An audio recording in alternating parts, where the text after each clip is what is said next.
Hello dear learners, मैं doctor प्रिया सिंगला, निर्माण campus of education, research and training, Sunam उद्यम सिंह वाला की ओर से diploma of early childhood care and education के स्टूडेंट्स के लिए क्लासेस को कंडक्ट कर रही हूँ। हमारे DECE 1 एंड DECE 2 कोर्स की क्लासेस ऑलरेडी कंडक्ट हो चुकी हैं। उसके बाद हमारी जो DECE 3 और DECE 4 की क्लासेस चल रही हैं। इससे पहले की क्लास हमारी DECE 3 की थी। अब हमारी DECE 4 की क्लास चल रही है। सबसे पहली बात, बच्चे पूछते हैं कि प्रोजेक्ट वर्क में हमें क्या करना है। हम पहले भी इसके बारे में बात कर चुके हैं। पहले तो जो इसका नाम है, working with young children in a child care setting. Working मतलब काम करना, विद मतलब साथ, यंग चिल्ड्रन छोटे बच्चों के साथ काम करना। प्रोजेक्ट वर्क में हमें क्या करना है? छोटे बच्चों के साथ काम करना है। छोटे बच्चे कौन से हैं? 3 से 6 साल की उम्र के बच्चे हैं जिनके साथ आपको काम करना है। उसको आप एज अ प्रोजेक्ट वर्क जो है सबमिट करेंगे। कहाँ पर काम करना है? इन अ चाइल्ड केयर सेटिंग, मतलब कोई ऐसा सेटअप जिसमें बच्चों का ध्यान रखा जाता हो।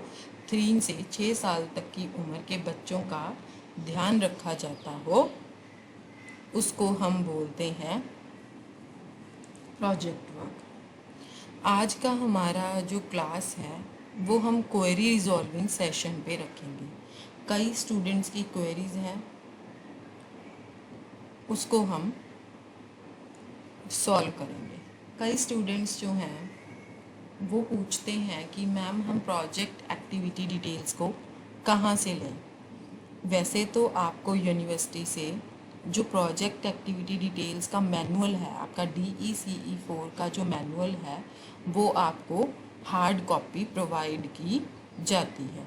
अगर आपको हार्ड कॉपी नहीं प्रोवाइड की जाती है तो मैं आपको ये बता देती हूँ कि आप ऑनलाइन उसको कैसे डाउनलोड कर सकते हैं, जहाँ से आप अपना जो एक्टिविटी डिटेल्स हैं वो आप पढ़ सकते हैं।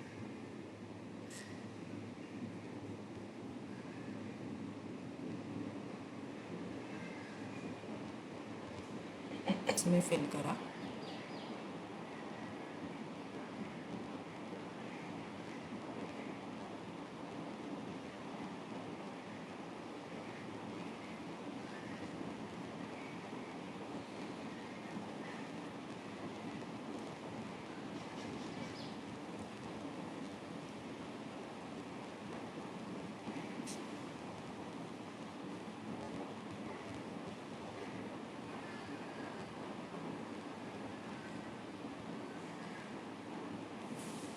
देख सकते हैं।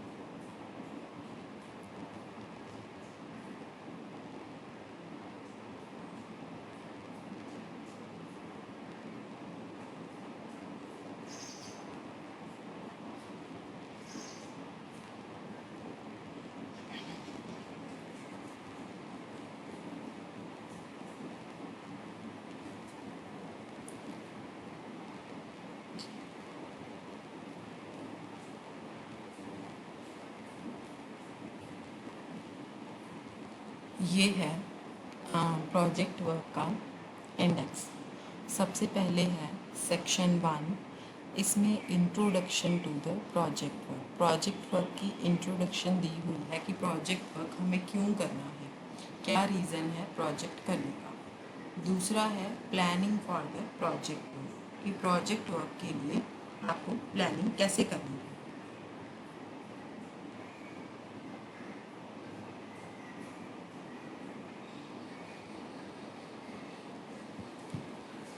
तीसरा है overview of the project work. Overview मतलब एक बार आपको ब्रीफ में इसमें समझाया गया है कि 3 फेसेस होते हैं प्रोजेक्ट वर्क के, और प्रोजेक्ट वर्क के ड्यूरिंग आपको कितना टाइम प्रेपरेशन के लिए दिया जाता है। जैसे कि फेज़ 1 के बाद जो फेज़ 2 है उसके लिए प्रेपरेशन के लिए कितना टाइम दिया जाता है। फेज़ 3 में है कि उसके लिए प्रेपरेशन के लिए कितना टाइम दिया जाता है। टास्क ड्यूरिंग ईच फेज, हर काम में आपको क्या क्या करना होता है, उसके बाद आपको प्रोजेक्ट फाइल कैसे बनानी है, ये सब कुछ ब्रीफ में आपको सेक्शन 3 में बताया गया है। सेक्शन 4 क्या है? Role of the guide and the counsellor. अब इसमें गाइड और काउंसलर का क्या रोल है? गाइड क्या है? जिसको आप चूज करते हैं,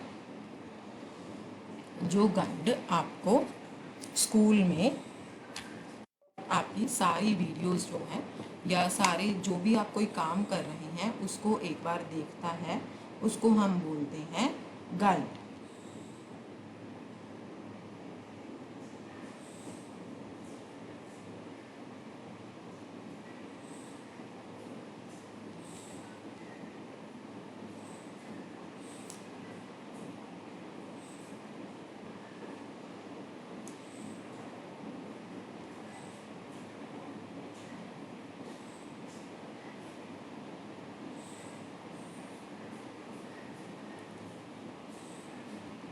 और काउंसलर जो आपके स्टडी सेंटर या आपके रीजनल सेंटर में होता है, काउंसलर यहाँ पर उसकी बात जो है वो हो रही है।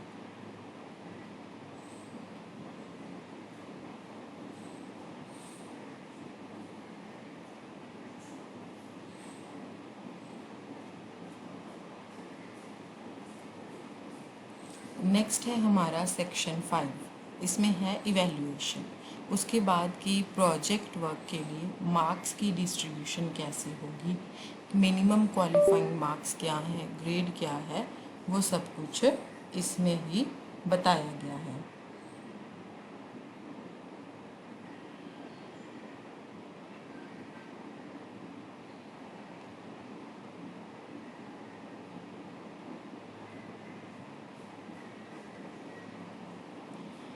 इसके बाद है आपका सेक्शन 6। फिर जो आपका फेज़ 1 है, फेज़ 2 है और फेज़ 3 है, उसको डिटेल में बताया गया है। जैसे फेज़ 1 में आपने क्या करना है, मेकिंग ऑब्जर्वेशंस बनानी है, कैसे आपको गाइड को ऑब्ज़र्व करते हुए क्लास में जो है वो नोट्स लेने हैं।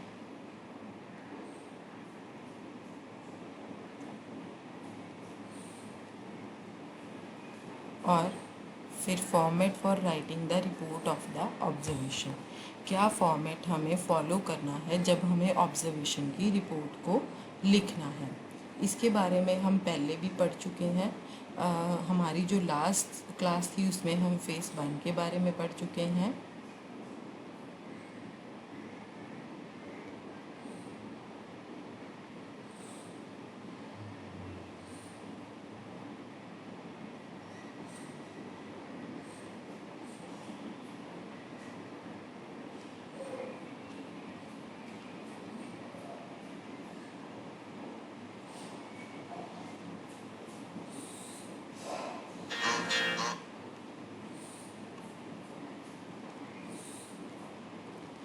एक एग्ज़ाम्पल भी हम डिटेल में दे चुके हैं।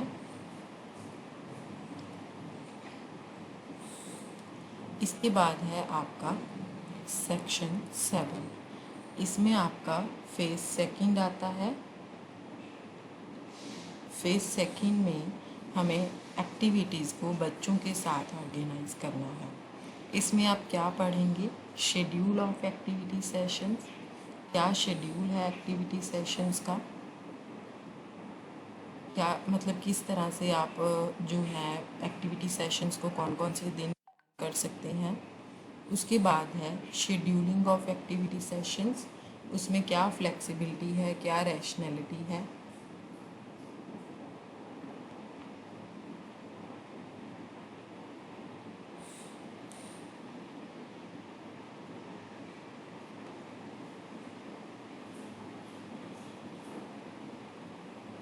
क्या होनी चाहिए, writing the activity plan and report, activity plan and report को हमें कैसे लिखना है। Managing a large group of children, मतलब बड़े ग्रुप ऑफ बच्चों का जो बड़ा ग्रुप है उसको कैसे मैनेज करना है। जैसे कि मान लीजिए एक क्लास में 40 स्टूडेंट्स हैं, तो आपने उनको कैसे मैनेज करना है।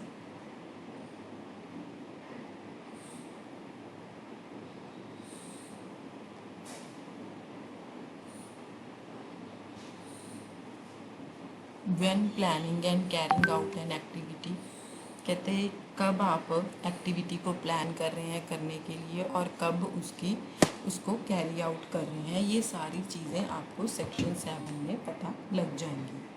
इसके बाद है कि एक्टिविटी सेशंस को हमें याद रखना है, कितने एक्टिविटी सेशंस हमें करने हैं और उसमें हमें क्या क्या करना है, कितने एक्टिविटी सेशन स्टोरी के होने चाहिए, कितने कौन सी डेवलपमेंट के एक्टिविटी सेशंस होने चाहिए, ये आपको सारा फेज़ 2 में बताया गया है।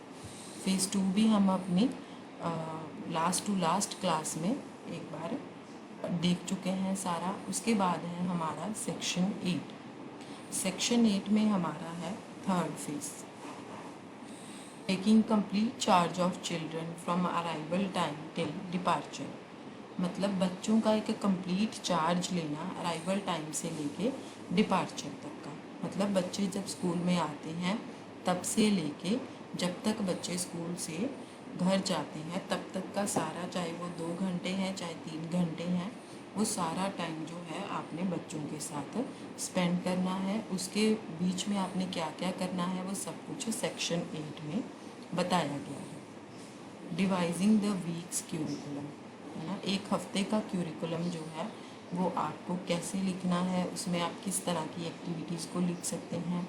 राइटिंग द एक्टिविटी प्लान्स, कैसे आप एक्टिविटी प्लान को लिख सकते हैं।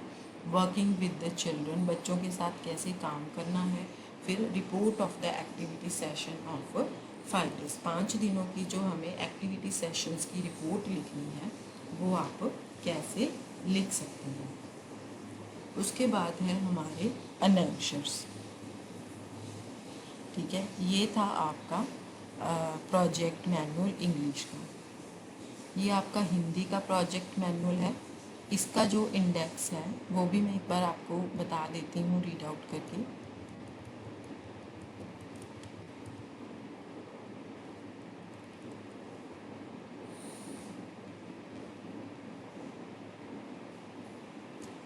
ये है आपका भाग 1। इसमें है सेम चीज़ें हैं सारी, परियोजना कार्य परिचय, मतलब कि उसकी इंट्रोडक्शन, जो भी आपका ये प्रोजेक्ट वर्क है परियोजना कार्य है। दूसरे में क्या आता है, परियोजना कार्य की योजना बनाना, कैसे इसको प्लान करना है प्रोजेक्ट वर्क को, वो सारा इसमें आता है। फिर नेक्स्ट है परियोजना कार्य का सिंहावलोकन। ठीक है, मतलब कि कैसे हमें परियोजना कार्य के ब्रीफ दिया हुआ है, 3 चरण, फिर क्या क्या तैयारी करनी है और हर एक चरण के दौरान किए जाने वाले कार्य क्या हैं, परियोजना 5। उसके बाद है गाइड और परामर्श की भूमिका, मतलब जो गाइड है आपका जिसके अंडर आपने प्रोजेक्ट करना है और जो आपका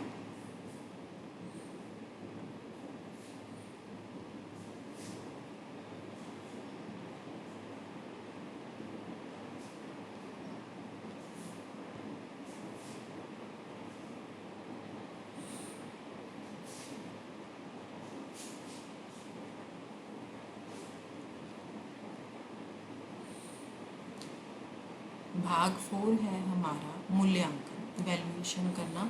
इसमें हम अंकों का विवरण दिया हुआ है और पास होने के लिए आपको कितने अंक या ग्रेड चाहिए।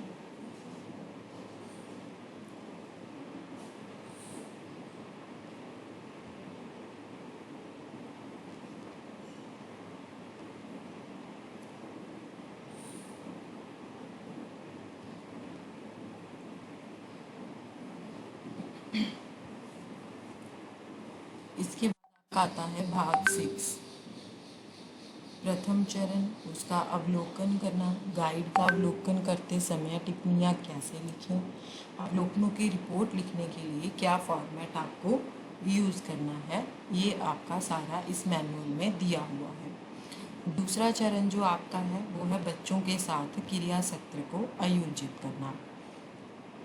7.1 में क्रिया सत्रों की अनुसूची दी हुई है। फिर क्रिया सत्रों की अनुसूची का तार्किक आधार क्या है और अनुसूची में क्या लचीलापन होना चाहिए। उसके बाद एक क्रिया सत्र की अवधि कितनी होनी चाहिए। क्रिया सत्र के लिए क्रिया योजना लिखना और सत्र आयोजित करने के पश्चात रिपोर्ट लिखना।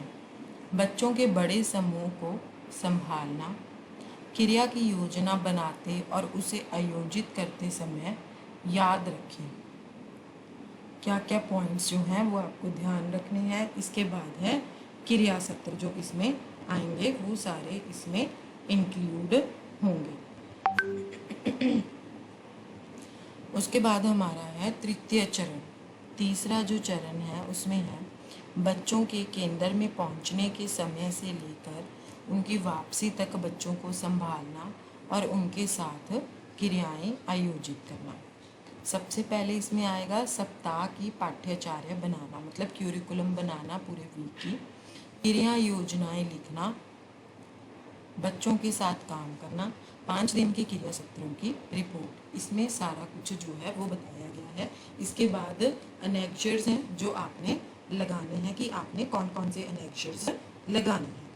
ठीक है, अब नेक्स्ट क्वेश्चन है कि DECE4 प्रोजेक्ट के पासिंग मार्क्स कितने चाहिए होते हैं। हम पहले भी डिस्कस कर चुके हैं कि इसके लिए जो पासिंग मार्क्स हैं आपके वो हमारे जाएंगे फेस 1 जो है, सॉरी जो आपके गाइड और काउंसलर। ठीक है, एक तो गाइड जो होता है वो आपके प्रोजेक्ट वर्क को मार्क्स देता है।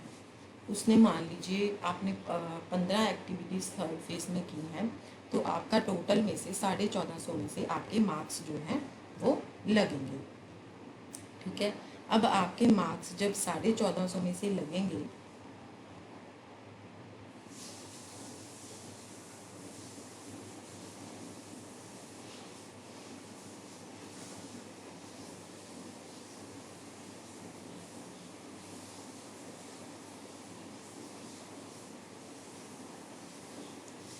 तब गाइड जो है मान लीजिए आपके उसमें से 1000 मार्क्स आए हैं।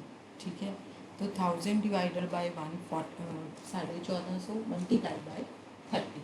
गाइड के मार्क्स जो हैं वो 30 में से लगेंगे और जो पासिंग होगा 30 में से 11 मार्क्स वाला पास होगा। अब एक्सपर्ट हैं जो इग्नो के, जब आप इग्नो में अपनी फाइल भेजते हैं वहाँ पर जो चेकिंग होती है वो मार्क्स आपके लगते हैं 70 में से। ये जो नई गाइडलाइंस अभी आपकी आई हैं उसमें सारा कुछ एक्सप्लेन किया हुआ है। इसी तरह से 1000 डिवाइडेड बाय 1450 मल्टीप्लाई बाय 70, ये जो एक्सपर्ट के मार्क्स होते हैं उसमें से 25 पासिंग मार्क्स आपके ज़रूरी हैं, मतलब टोटल 36 मार्क्स आपको ज़रूरी चाहिए हैं पास होने के लिए। ठीक है, अब बात यहाँ पे क्या है कि जो 36 मार्क्स आपको पास होने के लिए चाहिए हैं वो ऐसे नहीं कि अगर आपके 36 टोटल आ गए तो आप पास हैं।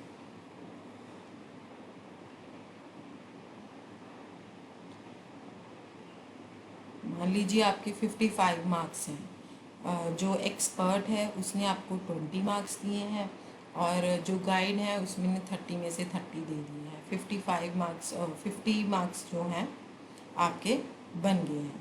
50 मार्क्स बन के भी आप पास नहीं होंगे। क्यों नहीं पास होंगे? क्योंकि एक्सपर्ट ने आपको 25 पासिंग मार्क्स नहीं दिए हैं। दोनों में से पास होना अलग अलग बहुत ज़रूरी है।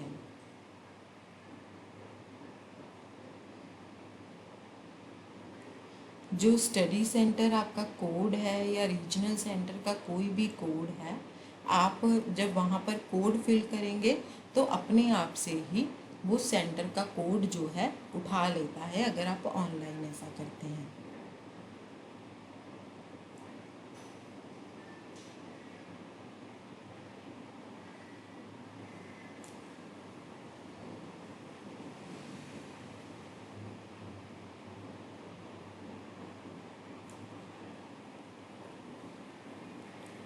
ये बड़ी प्रॉब्लम आती है कि कई बच्चे बोलते हैं कि जो स्कूल हैं वो हमें प्रोजेक्ट वर्क करने के लिए मना कर रहे हैं। अगर एक स्कूल मना करता है तो आप कोई और स्कूल को चूज़ कर सकते हैं। आपको प्रोजेक्ट वर्क को कंप्लीट करने के लिए थोड़ा ट्राई करना पड़ेगा।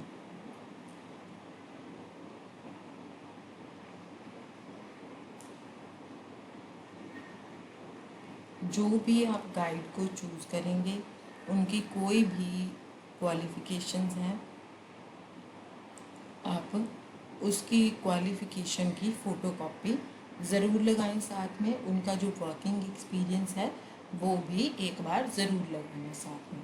हमारी जो नेक्स्ट क्लास होगी ना, उसमें मैं आपको जो मार्किंग सेशन है कि मार्क्स कैसे लगते हैं उसके बारे में बताऊंगी, ताकि आप गाइड को भी वो क्लियरली बता सको। आज की हमारी ये जो है क्वेरी रिजॉल्विंग सेशन ही रहने देते हैं।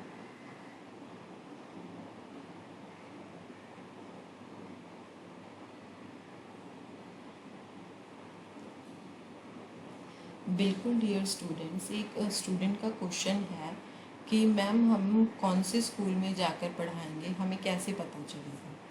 स्टूडेंट्स, आप अपनी मर्ज़ी से स्कूल को सिलेक्ट कर सकते हैं, पर उसके लिए वहाँ पर वो गाइड होना चाहिए जिसकी एजुकेशनल क्वालिफ़िकेशन आपकी नई गाइडलाइंस में आई है।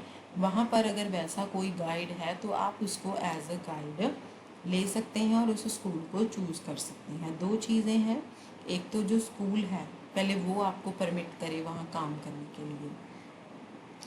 दूसरी बात ये है कि अगर आपने कोई गाइड सेलेक्ट करना है तो वो जो गाइड है, ठीक है, वो गाइड ही क्वालिफिकेशन को अगर पूरा नहीं करता होगा तो आप कैसे उसको कर पाएंगे।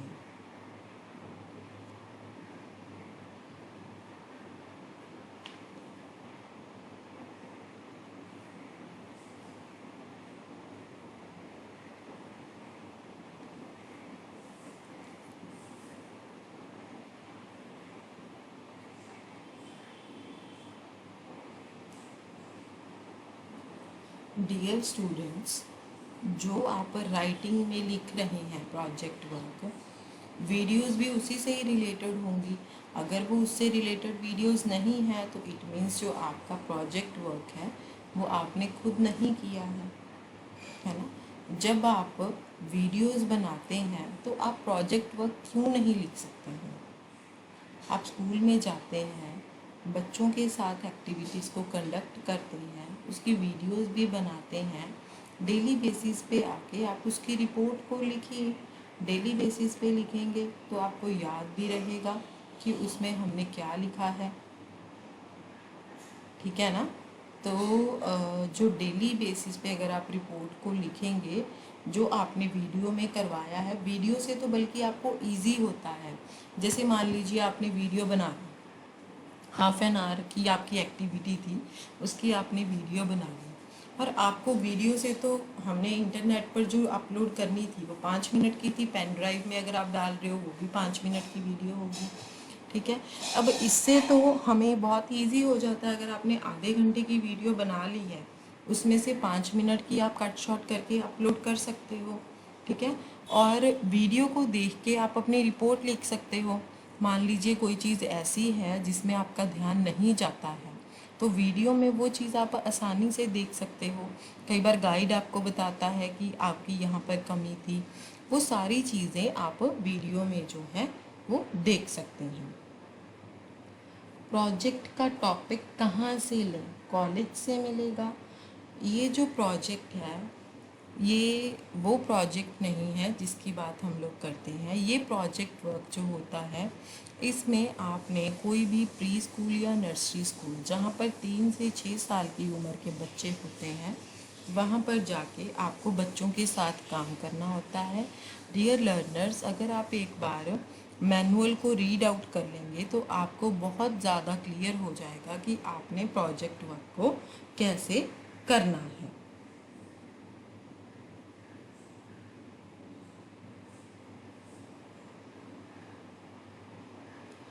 प्रोजेक्ट बनाने के बाद स्कूल वीडियो भी बनाना पड़ेगा क्या स्टूडेंट्स?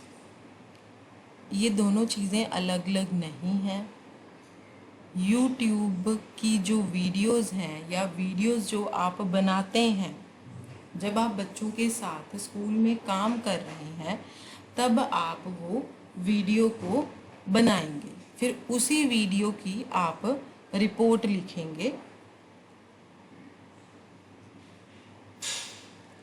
बिल्कुल, अगर आप किसी प्राइवेट स्कूल में या आप किसी गवर्नमेंट स्कूल में कोई काम कर रहे हैं एज अ टीचर, ठीक है, और वहाँ पर कोई ऐसा टीचर अवेलेबल है जो गाइड की क्वालिफिकेशंस को कंप्लीट करता है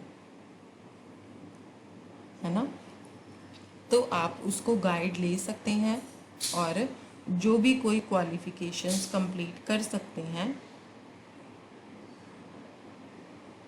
उनको आप गाइड लेके अपना प्रोजेक्ट वर्क कंप्लीट कर सकते हैं, अगर वहाँ का प्रिंसिपल एग्री करता है। और वीडियोस बनाने के लिए भी आपको परमिशन लेनी पड़ेगी। अगर स्कूल का प्रिंसिपल और बच्चों के पेरेंट्स जो हैं वो आपको परमिट करते हैं तो आप उसमें भी काम कर सकती हैं। 2 to 3 मिनट्स का वीडियो बना सकते हैं क्या मैम? नो, 2 to 3 मिनट्स का नहीं, है ना। आप मैंने कितनी बार आपको एक गाइड किया है, अपने अपने तरीके से गाइड किया है कि आप लोग डेली 24 मिनट्स की वीडियो, 30 मिनट्स की वीडियो बनाएं, क्योंकि आपकी जो एक एक्टिविटी है वो 30 मिनट्स की होगी, ठीक है। आप वो 30 मिनट्स की एक वीडियो बना सकते हैं। उसमें से आप क्या करें, जो वीडियो आप अपलोड करेंगे, अब 30 मिनट्स की तो हम अपलोड कर नहीं सकते हैं, 5 मिनट्स की आपको मैक्सिमम बोला गया है अपलोड करने के लिए। तो हमें उसमें क्या करना है, 5 मिनट्स की बोला है ना, शुरू के 1 मिनट जब आपने एक्टिविटी शुरू करी, सेंटर के 2 मिनट्स, फिर एंड के 2 मिनट्स जो हैं वो आप उसमें से वीडियो उठा के जो है कंबाइन कर सकते हैं, ठीक है। ये आपकी 5 मिनट्स की वीडियो हो जाएगी।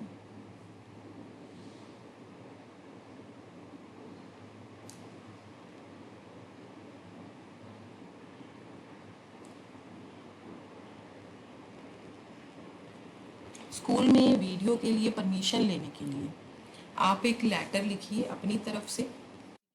उसमें आप ये लिख सकते हैं कि हम प्रोजेक्ट वर्क की वीडियो बनाना चाहते हैं और हम ये भी आपको इंश्योर करते हैं, पक्का करते हैं कि जो वीडियोस हम बनाएंगे उसमें हम बच्चे का फ्रंट फेस नहीं शो करेंगे या बैक शो होगी या साइड फेस शो होगा, सिर्फ हमारा ही उसमें फेस जो है वो शो होगा, ठीक है। तो हाँ, ये जो बच्चों की वीडियोस हैं उसका हम कहीं भी एक्स्ट्रा यूज़ नहीं करेंगे, ठीक है। हम सिर्फ जो हमारी वीडियो सेशंस हैं अपने प्रोजेक्ट वर्क के लिए ही करेंगे, उसके बिना हम इसका यूज़ कहीं भी नहीं करेंगे। आपको उनसे एक परमिशन इसके बारे में लेनी होगी पहले। प्रोजेक्ट वर्क में वीडियोस बनाना ज़रूरी है, क्योंकि जैसे जब आप मार्किंग सेशन के बारे में समझेंगे ना तब आपको उसमें पता लगेगा। एक आपके 10 मार्क्स होते हैं प्रोजेक्ट की कंडक्शन के, ठीक है। जो आपके गाइड हैं वो तो आपको प्रोजेक्ट को कंडक्ट करते हुए देख रहे हैं, ठीक है, पर जो एक्सपर्ट है इग्नो का वो आपको देख नहीं सकता ना कि आपने कैसे प्रोजेक्ट वर्क कंडक्ट किया है। तो ये जो वीडियो है हम उसके लिए बना रहे हैं। अगर आप वीडियो नहीं बनाएंगे तो आप ये मानिए कि आपका जो वो सेंटर का वीडियो का प्रोजेक्ट है वो बिल्कुल ज़ीरो हो जाएगा, मतलब 10 में से वो टोटली ज़ीरो हो जाएगा। आपके 30 एक्टिविटीज़ हैं ना फेज़ 2 में, तो 30 एक्टिविटीज़ में से 300 माइनस हो जाएंगे डायरेक्टली। 14.5 में से 300 गए तो 1150 सीधे रह गए हैं। फिर 15 एक्टिविटीज़ आपकी फ़ेज़ 3 की हो गई, या 20 मान लीजिए 20 एक्टिविटीज़ आपकी फ़ेज़ 3 की हैं, तो उसमें से भी 200 नंबर, मतलब 500 नंबर तो आपका सीधा ही गया, ठीक है। 950 रह गए हैं। अब 950 में से आप देखिए कि आप अपनी एक्टिविटीज़ के लिए कितने मार्क्स गेन कर सकते हैं।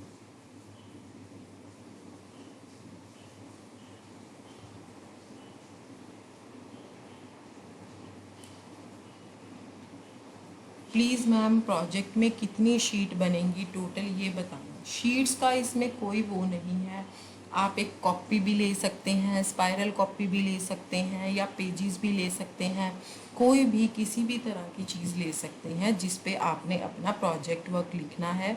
और शीट्स की जो काउंटिंग है वो कोई फिक्स नहीं है, वो उसके ऊपर डिपेंड करती है कि आप क्या लिखते हैं और कितना लिखते हैं।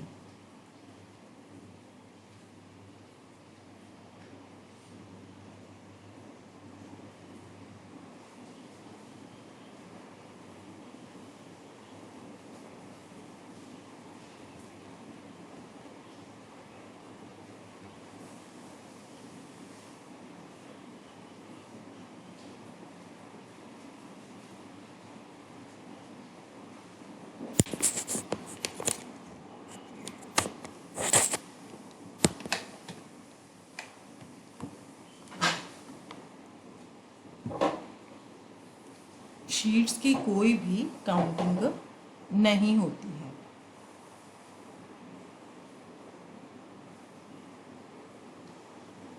सबके लिए एक प्रोजेक्ट नहीं है डियर स्टूडेंट्स, सबके प्रोजेक्ट अपने अपने बनेंगे। आपने बच्चों के साथ वहाँ पर काम करना है स्कूल में, ठीक है। जब आपने बच्चों के साथ स्कूल में काम करना है तो सबके प्रोजेक्ट वर्क सेम कैसे होंगे? सबके प्रोजेक्ट वर्क अलग ही होने चाहिए। अगर किसी का प्रोजेक्ट वर्क सेम है तो इट मीन्स वो कॉपी किया हुआ है, ठीक है। प्रोजेक्ट वर्क सेम नहीं होगा। जैसे अब मैं अपनी बात करूँ, मैं एक स्कूल में जाती हूँ, मैं डिप्लोमा कर रही हूँ, DECE कर रही हूँ, तो मैंने बच्चों के साथ स्कूल में जाके एक्टिविटीज़ करनी है ना। वो आपको कैसे पता होगा कि मैंने कौन सी एक्टिविटीज़ बच्चों के साथ की है? अगर आपको पता होगा आप तो ही वो एक्टिविटीज़ सेम लिखेंगे ना, तो वो एक्टिविटीज़ मैं लिखूँगी। फॉर एग्जांपल आप प्रोजेक्ट वर्क बच्चों के साथ जाके स्कूल में कर रहे हैं, ठीक है, और मुझे कैसे पता कि आपने बच्चों के साथ क्या एक्टिविटी की है ना। तो उससे क्या होगा कि मुझे पता ही नहीं चलेगा कि आपने क्या काम किया है, तो मैं आपकी एक्टिविटी को कैसे लिख सकती हूँ। इसीलिए यहाँ पर ये पक्का है कि जो प्रोजेक्ट वर्क है वो सबका अलग अलग ही होता है।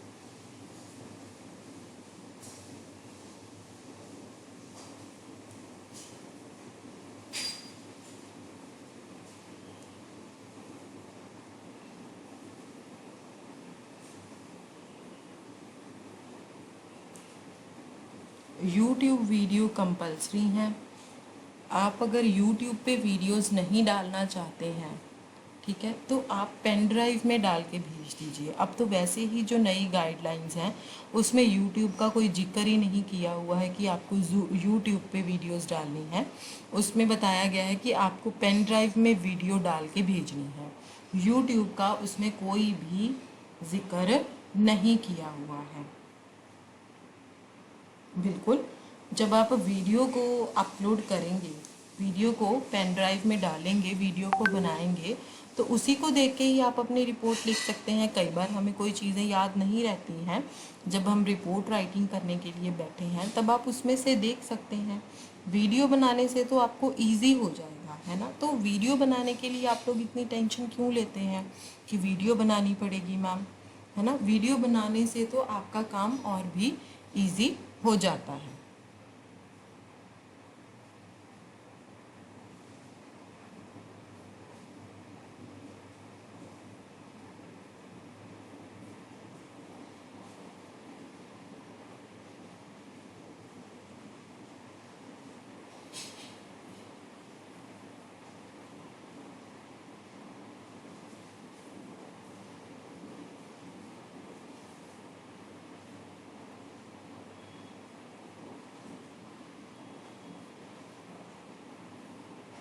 बिल्कुल, आप आंगनवाड़ी में भी काम कर सकते हैं जहाँ पर 3 से 6 साल के बच्चे जो हैं वो अवेलेबल होते हैं, ठीक है। और साथ में गाइड जो वहाँ पर है आंगनवाड़ी में, वो सारी क्वालिफ़िकेशंस को कंप्लीट करता हो जो आपकी नई गाइडलाइंस में बताई गई हैं, तभी आप वहाँ से साइन और स्टैम्प जो है लगवा सकते हैं। अगर गाइड जो है वो क्वालिफ़िकेशंस को कंप्लीट नहीं करता है, तब आपका जो प्रोजेक्ट वर्क है वो मान्यता नहीं मिलेगी उसको।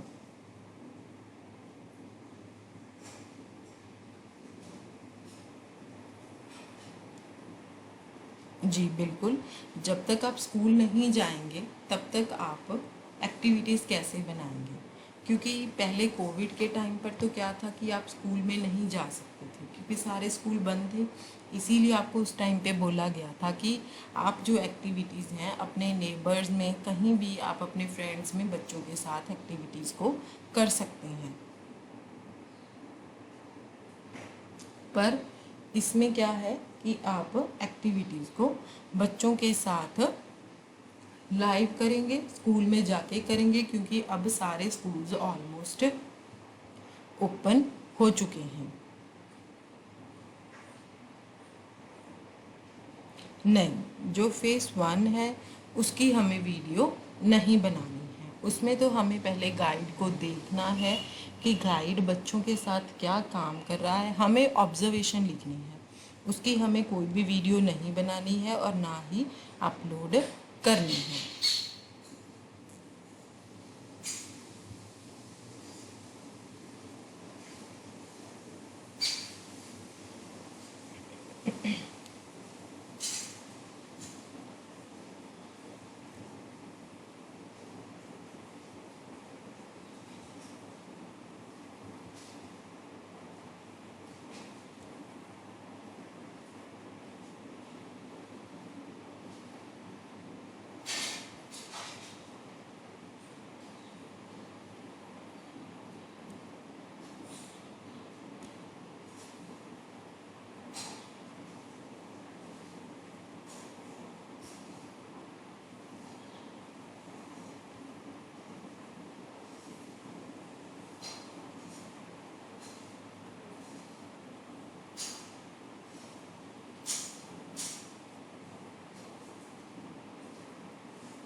How could I get ready to submit handwritten project for DECE? आप पहले बच्चों के साथ एक्टिविटी करें, फिर उसके बाद प्रोजेक्ट को लिखें।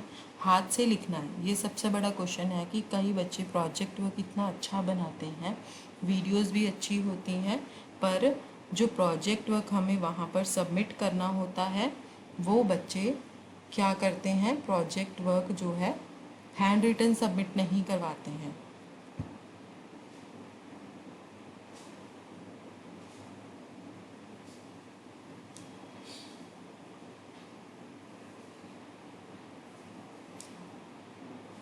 मैम आंगनवाड़ी में जा सकते हैं क्या प्रोजेक्ट वर्क बनाने के लिए?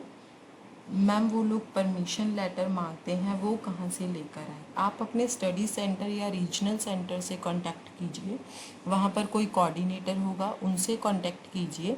आपका एक अनेक्शर भी है, शायद अनेक्शर 6 है, वो आप एक बार फिल करवा लीजिए, है ना। या फिर एक परमिशन लेटर आप लिख सकते हैं, कोऑर्डिनेटर से आप करवा के अपने काउंसलर से साइन करवा सकते हैं और अपने कोऑर्डिनेटर से आगे अप्रूव करवा के आप परमिशन लेटर दे सकते हैं।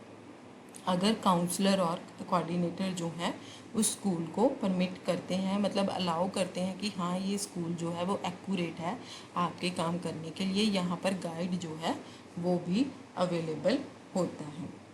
बिल्कुल आपकी वीडियो बनाते हुए आपकी जो फ़ोटो है, आपका फेस बिल्कुल क्लियरली दिखना चाहिए। बच्चों की बैक और साइड फेस चलेगा, पर आपका फेस जो है वो बहुत ही क्लियर दिखना चाहिए।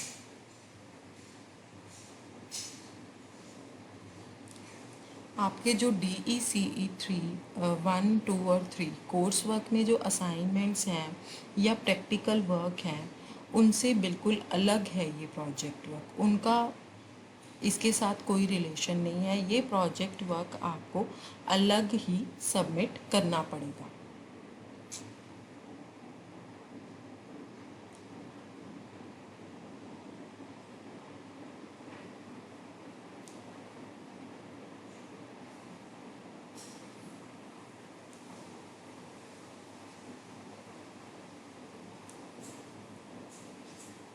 निर्माण कैंपस के चैनल पर हमने काफ़ी टाइम पहले एक बार एक वीडियो डाली थी किसी प्रोजेक्ट वर्क की, है ना। आप उसको भी देख सकते हैं। उसकी लैंग्वेज जो है वो शॉर्ट करके लिखी हुई है, पर आप उसको कॉपी नहीं करना है आप लोगों ने प्रोजेक्ट वर्क को। आप ये देख सकते हैं कि उसको लिखने का पैटर्न क्या है, आपको क्या क्या चीज़ें जो है लगा सकते हैं। स्टडी सेंटर से आप परमिशन कैसे ले सकते हैं, आप लाइट लेटर लिख सकते हैं। लेटर लिखने के बाद आप वहाँ पर पहले काउंसलर से सिग्नेचर करवा लीजिए, फिर उसके बाद आप लोग अपने कोऑर्डिनेटर से साइन करवा सकते हैं, अप्रूवल ले सकते हैं।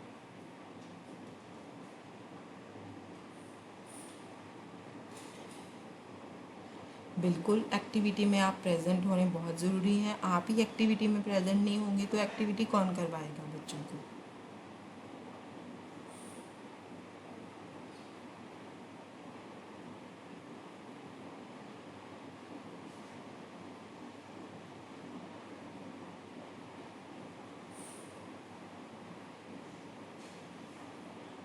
हाँ, अगर कोई भी डॉक्यूमेंट है, कोई भी डॉक्यूमेंट, मान लीजिए अगर आप परमिशन लेटर कोई भी लेते हैं, ठीक है, अगर आप उसको फाइल में लगाएंगे तो उसमें प्रॉब्लम क्या है लगाने में, है ना। जब हमें परमिशन हमने ले ली है, ठीक है, जैसे मान लीजिए अब स्कूल आपसे परमिशन लेटर मांगता है, आपने काउंसलर से उसके साइन करवा लीजिए और कोऑर्डिनेटर से जब उसको अप्रूव करवाया, ठीक है, वो फिर उसके बाद आपको स्कूल से भी परमिशन मिल गई, उन्होंने भी उसके लिए आपको परमिशन दे दी है प्रोजेक्ट वर्क करने की। तो प्रॉब्लम क्या है, वो लेटर भी आप लगा सकते हैं, पर कंपल्सरी नहीं है कि आप उस लेटर को लगाएंगे ही लगाएंगे। इसमें कोई कंपल्शन नहीं है। अगर आप लगाना चाहते हैं तो आप लगा सकते हैं, अगर आप नहीं लगाना चाहते हैं तो आप मत लगाइए। प्रोजेक्ट वर्क जो है, चाहे वो इंग्लिश मीडियम का है चाहे वो हिंदी मीडियम का है, वो हैंड रिटन ही होना चाहिए।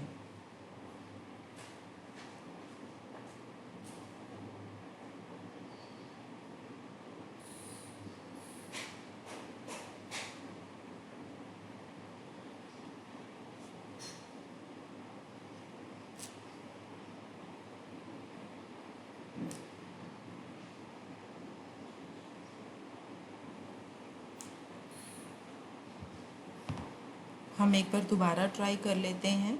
एक स्टूडेंट का फिर से क्वेश्चन है कि हम ये बुक कहाँ से लाएं। अगर आपको हार्ड कॉपी नहीं रिसीव हुई है तो ऑनलाइन आप देख सकते हैं। हमारे क्लास की स्टार्टिंग में हमने एक बार ट्राई किया था, ई ज्ञान कोश की साइट जो थी वो ओपन नहीं हो रही थी। हम एक बार अब दोबारा ट्राई कर लेते हैं, क्या पता वो ओपन हो जाए।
वो है आप कलरफुल पेन, जो आपने राइटिंग करनी है मेनली, है ना, उसके लिए आप ब्लू पेन ही यूज़ करें तो बेस्ट रहेगा, क्योंकि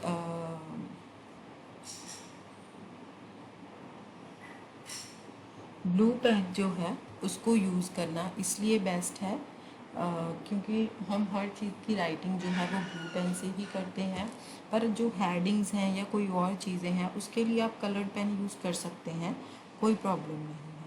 जो गाइड टीचर के सिग्नेचर होते हैं वो आपके अनेक्शर 1A और 1B होते हैं, वहाँ पर उनके सिग्नेचर्स जो हैं वो होते हैं। गाइड की क्वालिफ़िकेशन का सर्टिफिकेट आप लगा दें, क्योंकि जब आपने क्वालिफाइड लिया है, कंप्लीट एजुकेशनल क्वालिफ़िकेशन गाइड की ली है, तब आपको लगाने में उसको क्या प्रॉब्लम है।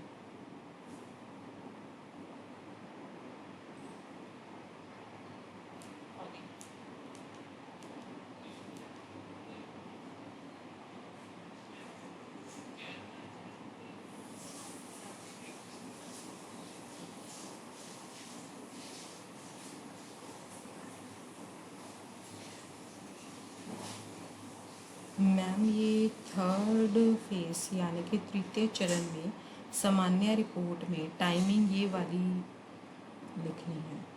बिल्कुल टाइमिंग जो है, टाइमिंग आपको जैसे फर्स्ट फेस है आपका, ठीक है, फर्स्ट फेस में वो टाइमिंग आएगी जैसे जैसे टीचर ने एक्टिविटीज़ करवाई हैं।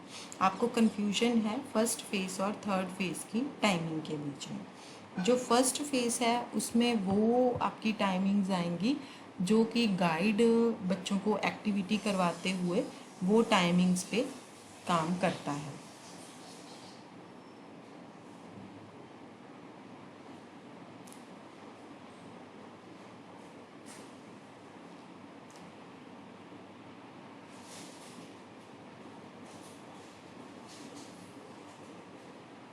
जो फेज़ 3 है उसमें जब आप कोई क्यूरिकुलम प्लान करते हैं तो उसके अकॉर्डिंगली जो एक्टिविटीज़ वहाँ पे होती हैं वो आप उसमें डालेंगे,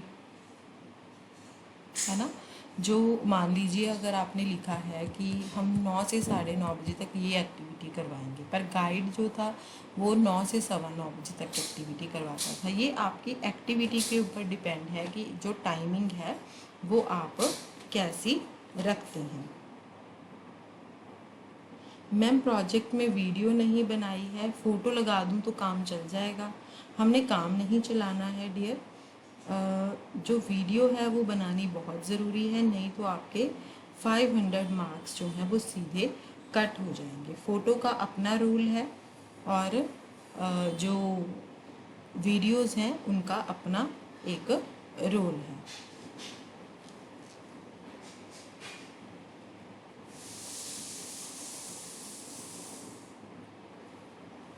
अनेक्शर्स जो हैं अभी नई गाइडलाइंस हैं उसमें 1A 1B एंड 7 अनेक्शर जो हैं वो नए दिए हैं, आपको वो यूज़ करने हैं। इसके बिना आपके जो सेकंड, थर्ड और सिक्स्थ अनेक्शर्स हैं वो आप आपकी फाइल में से ले सकते हैं, जो DECE का मैनुअल है।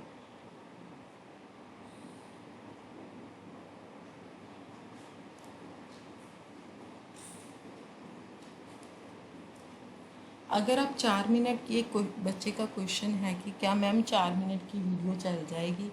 अगर आप 4 मिनट की वीडियो बना रहे हैं तो आपको 5 मिनट की वीडियो बनाने में क्या प्रॉब्लम है। जब जो गाइडलाइंस आपको दी जाती है हमें स्पेसिफिक उन्हीं गाइडलाइंस को फॉलो करना होता है। अगर कोई भी इंस्टीट्यूट जो है वो किसी भी तरह की कोई गाइडलाइंस को बनाता है तो उसके पीछे कोई ना कोई कारण ज़रूर होता है।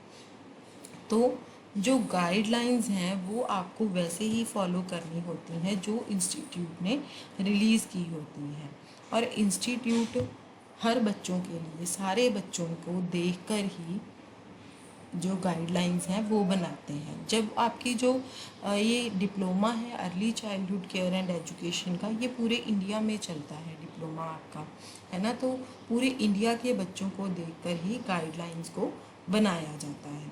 तो आप गाइडलाइंस को स्टिक रहिए, गाइडलाइंस को चेंज करने की हमें क्या ज़रूरत है। बिल्कुल, जो एक स्टूडेंट का क्वेश्चन है, मैम DECE 1 कैसे हेल्प करेगा हमें DECE 4 की वीडियोस बनाने में। जो DECE 1 है वो आपको इसीलिए हेल्प करेगा, इसीलिए आपको बोला जाता है कि आप पहले DECE 1 की मैनुअल को देख लें, क्योंकि जो DECE 1 का मैनुअल है उसमें आपको ये बताया गया है कि आप किस तरह की एक्टिविटी करवाएं जिससे बच्चे की किस तरह की डेवलपमेंट होगी।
जी बिल्कुल, जो आपने फ़ोटोज़ लगानी है वो आप ब्लैक एंड वाइट लगा सकते हैं, पर जब आप ब्लैक एंड वाइट फ़ोटो को वहाँ पर पेस्ट करते हैं तो आप ये इंश्योर करिएगा कि फ़ोटो जो है वो क्लियर होनी चाहिए। ये ना हो कि फ़ोटो जो है वो हमें दिख ही नहीं रही है कि आपने उसमें क्या लगाया है फ़ोटो में।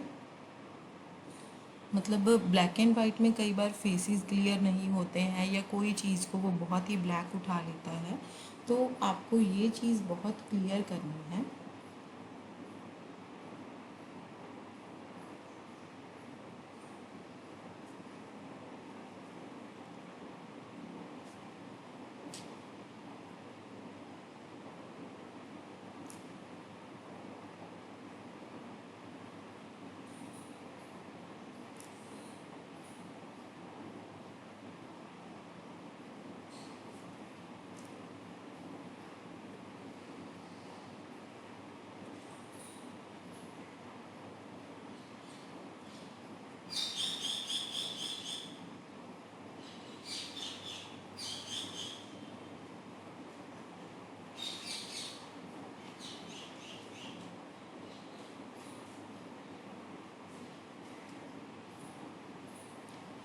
जो गाइड हैं वो आपको कैसे चुनना है, जैसे आप किसी भी नर्सरी स्कूल वगैरह में जाते हैं,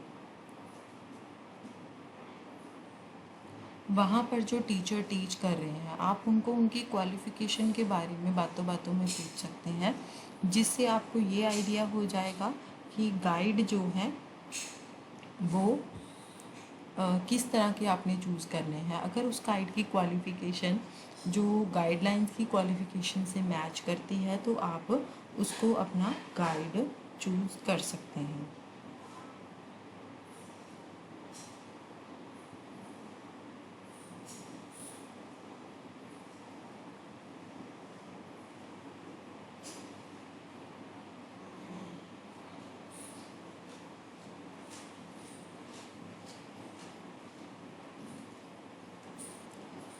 ओके, एक स्टूडेंट का क्वेश्चन है कि मैम जो गाइड है वो एजुकेशनल क्वालिफ़िकेशन का सर्टिफिकेट की फ़ोटोकॉपी देने से मना कर रहे हैं। अगर पॉसिबल है तो आप लगा दीजिए, नहीं तो जो फॉर्म फिल किया है, ठीक है, जो अनेक्शर है हमारा 7 अनेक्शर है, उसमें आप गाइड की क्वालिफ़िकेशन कर लिख के उनके साइन करवा के विद स्टैम्प आप वहाँ पर लिख सकते हैं, अगर कोई स्कूल आपको मना कर रहा है।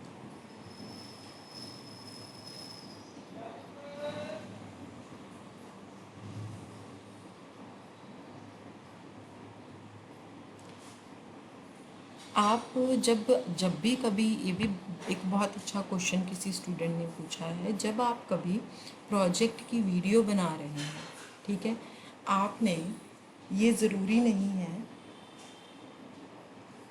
कि अगर आपका हिंदी मीडियम का प्रोजेक्ट है तो आप हिंदी में वहाँ बच्चों से बात करेंगे। अगर आपका इंग्लिश मीडियम का प्रोजेक्ट है तो आप हिंदी इंग्लिश में बात करेंगे, या सॉरी, अगर आपका तमिल का प्रोजेक्ट है लैंग्वेज का तो आप तमिल में बात करेंगे। जिस भी एरिया में आप स्कूल सेलेक्ट कर रहे हैं उस एरिया में जो नॉर्मल कॉमन लैंग्वेज चलती है आप उसमें बच्चों से बात कर सकते हैं। पर जब आपने प्रोजेक्ट वर्क को लिखना है तब आपने उस तरीके से प्रोजेक्ट वर्क को लिखना है।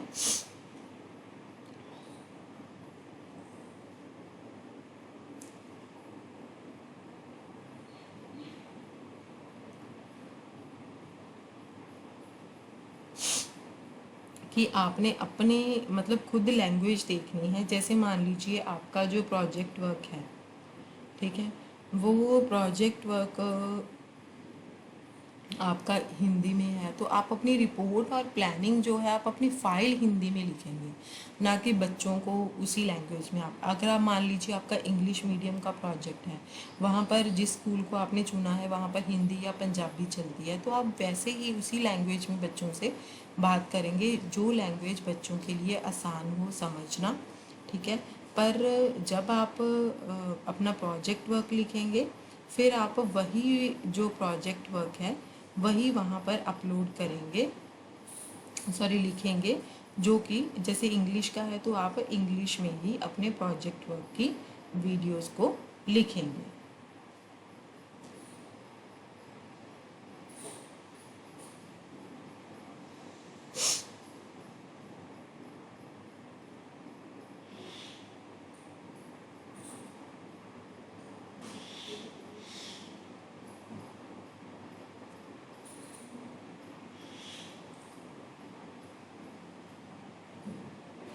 कोई भी स्कूल, प्राइवेट स्कूल हो या फिर गवर्नमेंट स्कूल हो, कोई भी स्कूल,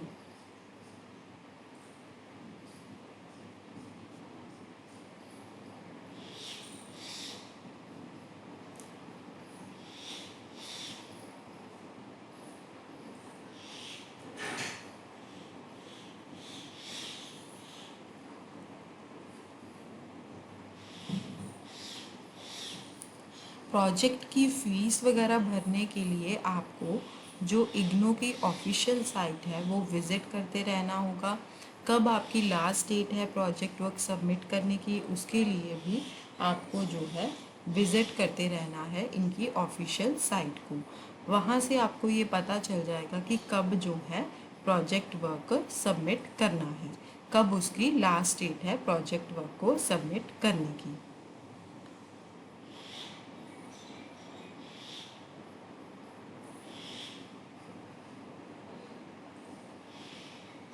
अनक्षर फॉर्म जो है, मैंने लास्ट टाइम भी आपको एक क्लास में बताया था कि निर्माण कैंपस सुनाम की जो ऑफिशियल वेबसाइट है वहाँ पर जाके आप जो न्यू गाइडलाइंस हैं वो देख लीजिए। उसमें से आपको जो है ये पता चल जाएगा कि आपने कहाँ से डाउनलोड करनी है गाइडलाइंस, क्योंकि उसमें जो है अनक्षर्स लिखे हुए हैं और जो अनक्षर उसमें नहीं है बाकी के अनक्षर आपके DECE मैनुअल में दिए हुए हैं। जैसे कि 1A 1B एंड 7 नए गाइडलाइंस में है, 2 3A 3B और 6 जो हैं वो आपके मैनुअल वाले ही यूज़ होंगे।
एक और बड़ी इम्पॉर्टेंट चीज़ है, वो किसी स्टूडेंट ने तो कोई क्वेरी नहीं की है, पर मेरे माइंड में एक चीज़ आई है।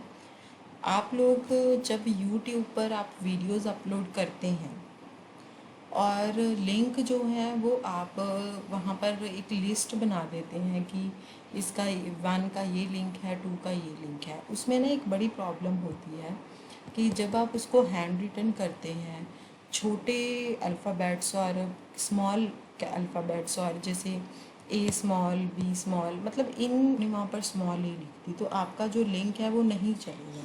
तो मैं आप लोगों को यही सजेस्ट करूँगी कि जो आप अगर यूट्यूब पे आप वीडियोस को अपलोड करते हैं, वैसे तो अभी आपसे पेन ड्राइव ही मांगी जा रही है इग्नू से, पर अगर आप यूट्यूब पे अपलोड आपने ऑलरेडी वीडियोस कर रखी हैं, तो आपका जो ऊपर चैनल नेम दिया होता है वो बताना, लिखना बहुत ज़रूरी होता है।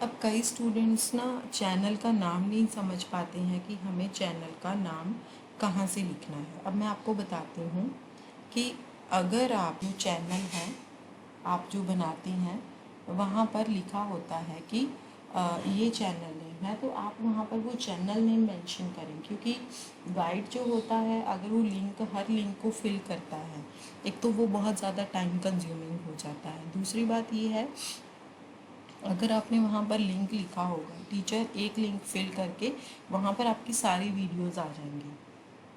ऑलरेडी आपने यूट्यूब पे जो वीडियोस अपलोड की होती हैं वहाँ पर आपने लिखा होता है कि ये फ़ेज़ 2 एक्टिविटी 1, फ़ेज़ 2 एक्टिविटी 2, है ना। तो उससे क्या है, गाइड को वो वीडियोस खोल के देखने इजी हो जाती हैं। तो मैं आप लोगों को, मेरी तरफ से एक सजेशन है ये कि आप लोग अगर यूट्यूब की वीडियोस को अपलोड कर रहे हैं, ठीक है, तो आप लिंक लिखने की बजाय चैनल का नाम ज़रूर लिखिए वहाँ पर। मैं आपको लिंक लिखने से मना नहीं कर रही हूँ, आप लोग लिंक भी लिखिए, पर साथ में आप चैनल का नाम भी ज़रूर लिखिए।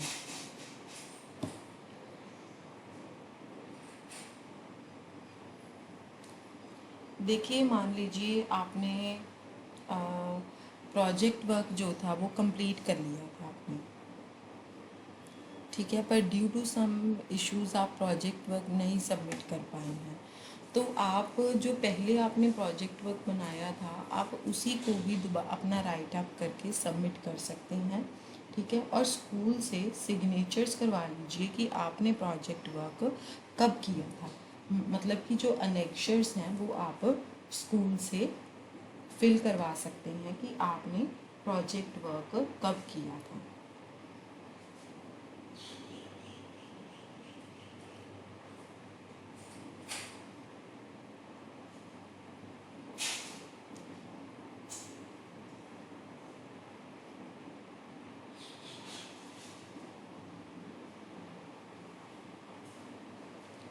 एक स्टूडेंट का क्वेश्चन है कि मैम मैंने वीडियो बनाए हुए हैं पर मैं अपलोड नहीं कर सकती क्योंकि फैमिली कह रही है कि इसको यूट्यूब पे अपलोड नहीं करना है।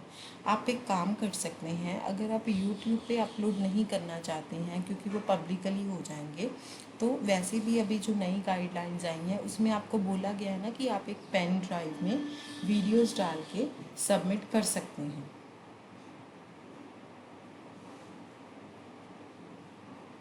तो आप उसको पेन ड्राइव में डाल के वीडियो सबमिट कर सकते हैं। ज़रूरी नहीं है कि आपको यूट्यूब पर ही उसको अपलोड करना है।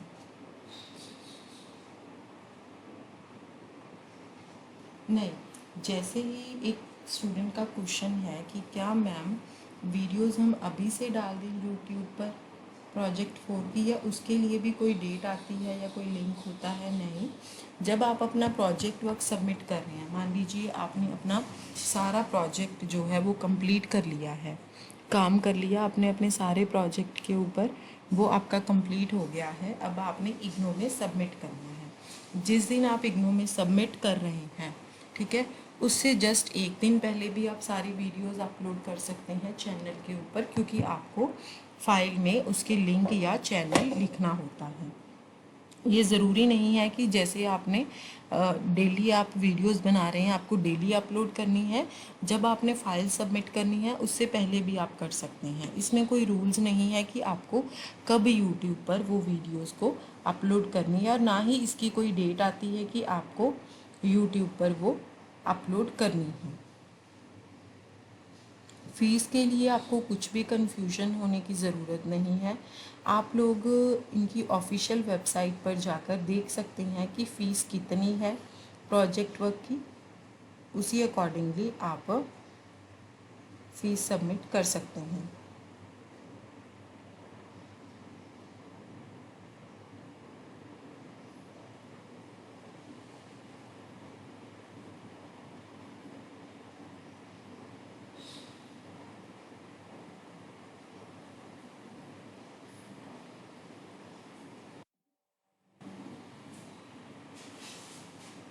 प्रोजेक्ट टोटल 100 मार्क्स का आपका होता है।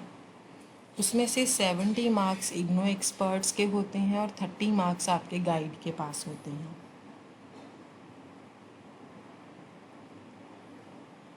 अगर आप वीडियो नहीं बनाएंगे तो उससे क्या, मान लीजिए आप अपना प्रोजेक्ट वर्क ओरिजिनल सबमिट करते हैं, ठीक है, आप वीडियो नहीं बना रहे हैं, उससे क्या होगा डिपेंड करता है। जैसे मैंने आपको पहले भी बताया कि आप प्रोजेक्ट वर्क को सबमिट कर रहे हैं, ठीक है, तो प्रोजेक्ट वर्क आपका ओरिजिनल है। वीडियोस वैसे बनाने में कोई प्रॉब्लम होनी नहीं चाहिए।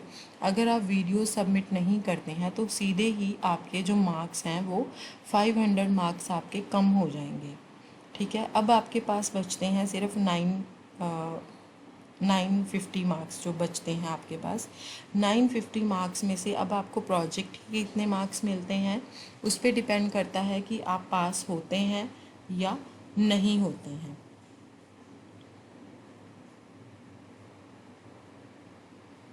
अगर आप पास नहीं होते हैं उस मार्क्स में से तो फिर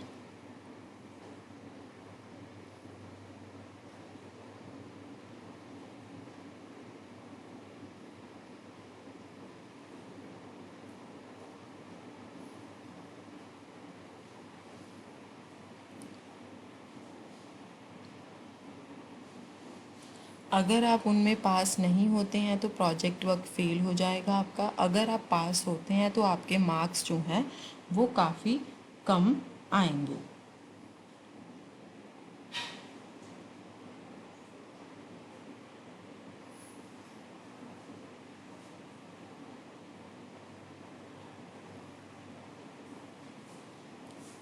नहीं, आपको प्रोजेक्ट वर्क परचेज़ नहीं करना है। आपको प्रोजेक्ट वर्क वही लिखना है जो आप ओरिजिनली बच्चों के साथ काम करेंगे। डियर स्टूडेंट्स, अगर आपकी कोई और क्वेरीज़ हैं तो आप हमें पूछ सकते हैं, वो भी हम सॉल्व करने की पूरी कोशिश करेंगे। आपकी जो वीडियो मतलब प्रोजेक्ट वर्क की कोई क्वेरीज़ हैं, आज की क्लास हम यहीं पर ही ओवर कर देते हैं।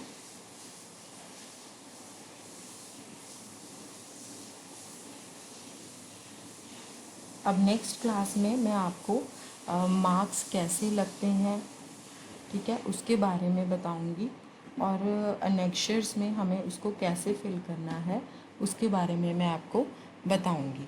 आज की क्लास हम यहीं पर ओवर कर देते हैं। Thank you dear learners.